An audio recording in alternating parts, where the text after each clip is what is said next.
Hello and welcome to the Pharmacy in America presentation. I'm the host, Vincent Bucci. Today we're going to be talking about the pharmaceutical, the pharmacological, and the pharmacokinetics of pharmacy and the practice of pharmacy in the 1920s and the 1930s. We're also going to go over on how that relates to the practice from what we experience today from the 21st century pharmacist. So we're welcoming and we're stepping forth between the 1920s and the 1930s. So we have the 19th Amendment, we have Charles Lindbergh, we have the Great Depression, we have the FDR, and we also have a brand new system made by FDR with the FDA administration. So with all really of these can kind of affect pharmacy practice from then. We have international travel that pertains to vaccines, and we also have the FDA. The FDA putting a caution on food processing and production so it is safe for everybody to eat. So when we talk about pharmacy in the 1920s today, today we have computer application, we have technology, we have uniforms, we have prescriptions written on thermal printing RXs. So we know they're real. We know that they're, if copied, they have void on them. Back then, you really did not have this. Back then, you have things prescribed in drams, you have things in glass bottles, and you have, first generation allergens, first generation sulfur antibiotics. You have really the bare bones of the pharmacy industry that we have today. So, things that we've taken for granted. The changes in the practice of pharmacy in the 1920s really still impacts in the 20th century to 21st century. Revolutionary changes that we also take for granted, is really the war on drugs, the C2 system.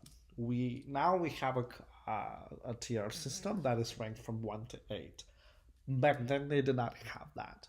So today, we have tier 1 being the drugs that are not really seen as functional, drugs that have no medical property. These drugs are going to be your heroin, these drugs are going to be methamphetamine. However, though methamphetamine is also prescribed as a C2 on rare occasions. Then you also have your T2, which are going to be your narco.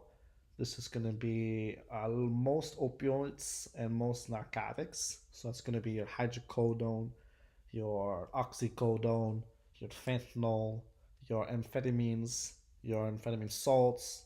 Those are all going to be on C2. Tier 8 is going to be drugs that are not really,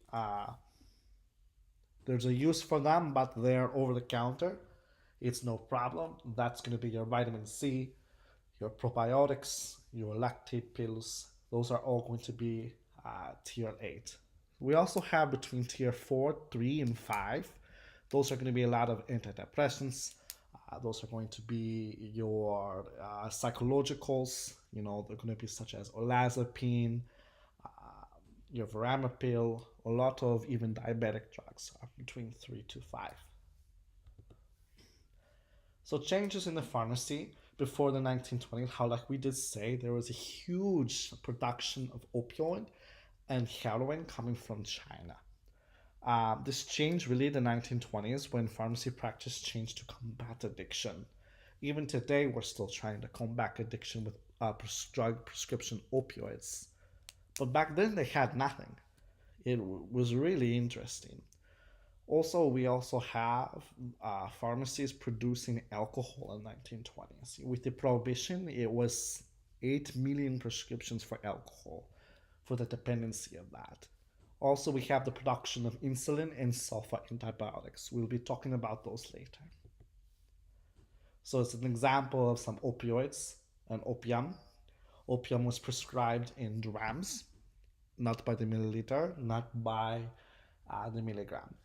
It was really prescribed in drams. And as we all know, drams is an early measurement from a French scientist.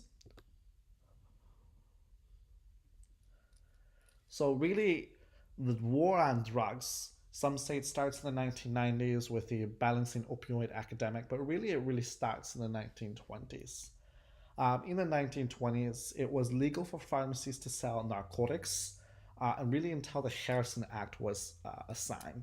A lot of narcotics, a lot of heroin was prescribed, really for cough suppressant, for pain, generalized headache, really easy. Generalized headache, afraid to go to the dark, you would be taking heroin, methamphetamine, or really any type of narcotic. Opioid was the best use for pain. Opioids were a lot of used in cigarettes. But really, it was until 1924, however, that the use of heroin imports was banned. However, we still have opioids and opium. This is just an example of a DEA license canceling the prescriptions of heroin. So the prohibition makes pharmacies popular really in the 1920s. Before you had alchemists, you had apothecary, you had local generalized doctor. In the 1920s, 1930s, when the prohibition era has started, we see chains pharmacies, we see clinical pharmacies, we see compounding pharmacies. It was said that back then doctors could only write really 100 prescriptions every 90 days for alcohol. But really, we see that 8 million gallons of alcohol was prescribed in the 1920s to really show how dependent people were on the getting of this prescription to really make, hooch, to make your alcohol, to make really anything for enjoyment for those depressants that we see. With the 1920s, 1930s, we have the production of insulin.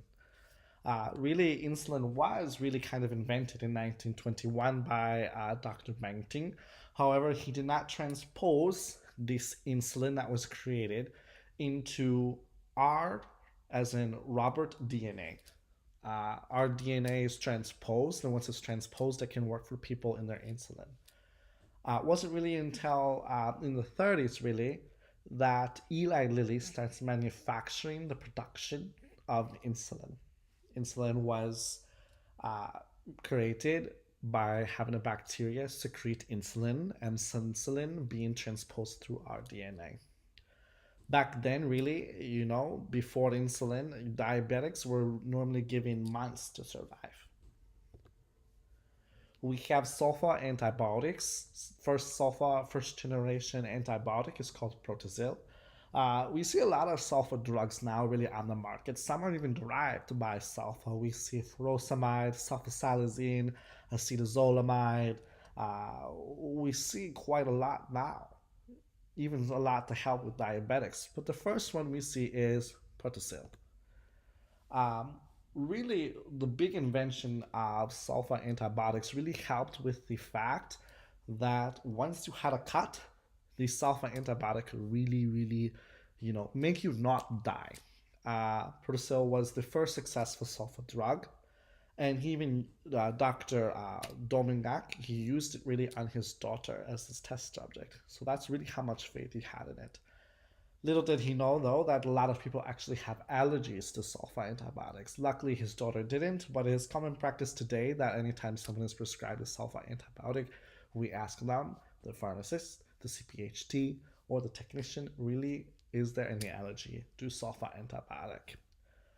Grunwald won the Nobel Peace Prize for his discovery, but was arrested for accepting the prize by the Nazis, unfortunately. But we do have him for the sulfa antibiotic.